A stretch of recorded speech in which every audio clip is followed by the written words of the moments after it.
من أهم soft skills اللي احنا محتاجين نتعلمها علشان نعيش ونتعايش في هذا الزمن، وهي الإيموشن ريجليشن أو التحكم في مشاعرنا. أو برضه هي مش التحكم في مشاعرنا قد ازاي نفهم مشاعرنا ونخليها ما تأثرش فينا. وده اكتر سكيل كان نفسي نتعلمها واحنا في المدرسه. انا ميا رضوان، لو اول مره تشوفوني فانا بعمل فيديوز عن فيمينين انرجي وعن الصحه النفسيه وعن بوك ريفيوز وحاجات تانية كتيره قوي. لو اول مره تشوفوني ما تنسوش تعملوا سبسكرايب، لو تاني مره تشوفوني ويلكم باك. ليه اصلا بيحصل ان احنا مش عارفين نتعامل مع مشاعرنا؟ ممكن يكون بسبب تروما، بسبب ان احنا تعبانين مرهقين، او بسبب ان احنا مش عارفين ازاي نتعامل مع مشاعرنا. وده كنا بنعيط واحنا صغيرين، كانوا اهلنا معلومناش ازاي نتعامل مع مشاعرنا صح، مش علشان هم ناس وحشة، بس هم علشان هم كمان كانوش عارفين ازاي يتعاملوا مع مشاعرنا. فكلنا مش عارفين نتعامل مع مشاعرنا وبنستخدم الديستراكشن او بنستخدم ان احنا نتلهي عن مشاعرنا بأي طريقة، بالتلفزيون، نخرج مع أصحابنا، نجد ديستراكتد بأي طريقة علشان ما نحسش بمشاعرنا. فتلاقيك مع الوقت حاجات بسيطة بتحصل هي مش الطبيعي بتضايقك، بس بقت تضايقك عشان انت مكبوت من جوه. مشاعر كتيرة قوي كان المفروض تطلع وما طلعتش في وقتها، فبقيت عاملة زي البابل أو الفقاعة اللي بتلم بس أو بتلم مية. عارفين لما يبقى عندك تعويرة وكل شوية تلم مية تلم مية تلم مية، فلو جت شك الدبوس هتفرقع. هي دي نفس الفكرة.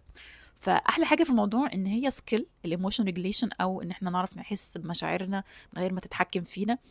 دي سكيل ممكن نقدر كلنا نتعلمها. في ناس بتعرف تعملها احسن من ناس، بس في الاول وفي الاخر كل ما we practice ان احنا نعرف نعمل emotion regulation كل ما كان الموضوع بقى اسهل. الموضوع مش ان احنا نغمي عينينا عن المشاعر، الموضوع كله ان احنا نحس مشاعرنا بطريقه صحيه، اللي هو انا غضبانه انا متضايقه، بس انا مش محتاجه ان انا اكسر في الشقه، ولا في نفس الوقت محتاجة لما يكون في بركان جوايا أعمل نفسي هادية و very calm. ده برضو مش تعبير صح عن المشاعر. لما مش بنعرف نتحكم في مشاعرنا أو مش بنعرف نريجليت مشاعرنا، بنعرفش في العلاقات ان احنا نعمل proper communication او تواصل صح، بنبقى angry او بنبقى غضبانين للناس الغلط، وبعد كده نحس بجلد. يعني تبقي انت عندك مشكلة كبيرة قوي مثلا في شغلك، واي حد معدي في الشارع تروحي مزعقاله، ف فبتحسي ان يعني بتأذي ناس هم ما لهمش اي ذنب في مشاعرك دي. طيب ازاي بقى نعمل الموضوع الريجليشن او الايموشن ريجليشن؟ اول حاجه لما تحسي ان انت تريجرد او في حاجه حصلت بداتي تحسي منها ان انت بداتي تتضايقي، بوز، اقفي استني 3 ثواني كده. ما تاخديش رد فعل، يعني استني بس افهمي الدنيا فيها ايه. حد مثلا زعقلك، ممكن تبقي زعلانه، بس قبل ما تدي رد فعل استني 3 ثواني، ما تديش اي رد فعل، ادي لنفسك فرصه انك تحسي. خدي بالك احساسك ده حاساه فين؟ حاساه مثلا in your chest، في بطنك، في رجلك، في ايدك، في عقلك، في خدودك. احساسك ده حاساه فين؟ ان ده بيساعدك اكتر ان انت تعرفي نوع الشعور ده ايه. لما تبداي تحسي بمشاعر اديلها اسم.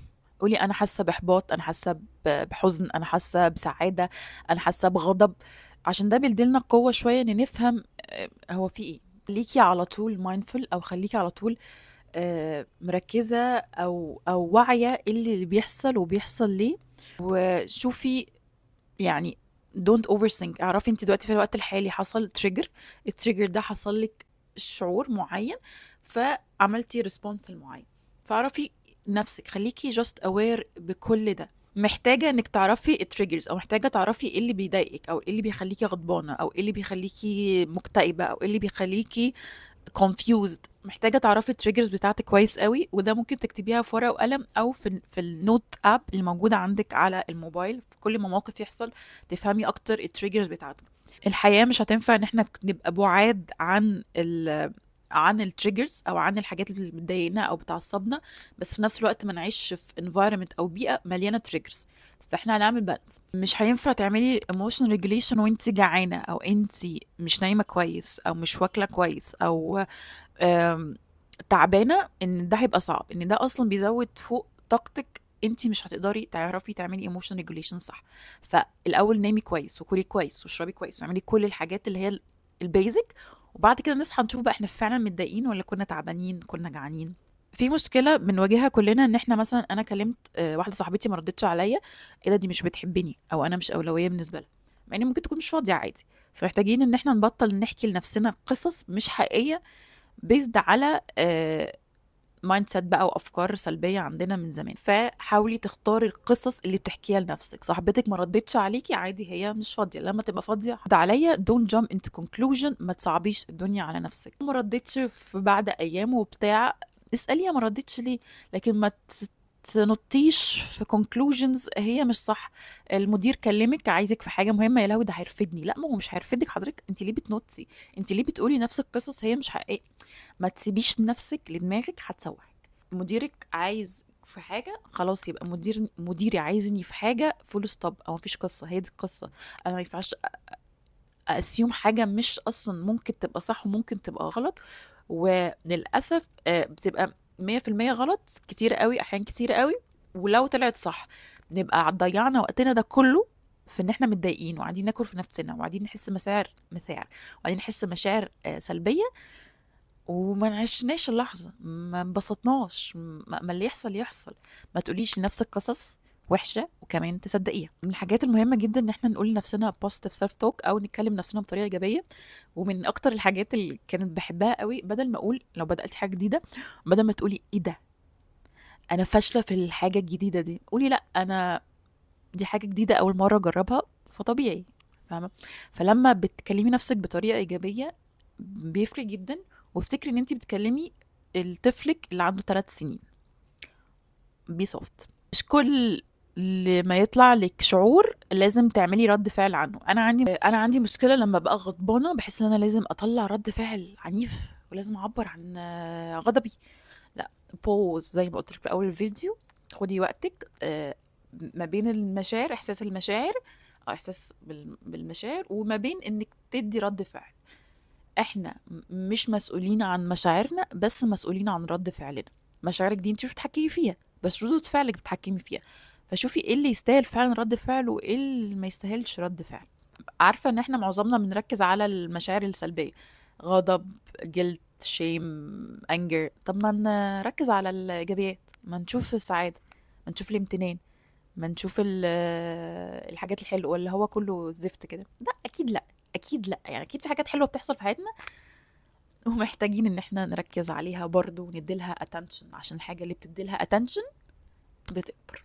بالظبط كده. انا المرحله انا مش عارفه اتحكم في مشاعري خالص، ومأثره على شغلي ومأثره على حياتي ومأثره على علاقاتي. انا على طول بقول يا جماعه الثيرابي اكيد هو حل، واليوتيوب فيديوز بتساعد وبتديكي awareness وبتديكي وعي. بس لو انت عندك تروما وعندك depression وعندك anxiety وعندك مشاكل كتيره تانية مش مساعداكي ان انت تحسي بمشاعرك وعلى طول مأثره على حياتك، الجأوا للثيرابي. وبجد هو بيفرق جدا لو انت في الايد الامنه. في اخر الفيديو ان احنا نحس بمشاعرنا او ان احنا نعمل ريجوليشن من مشاعرنا، مش معناه ان احنا بنبقى بلا مشاعر او نبقى كولد.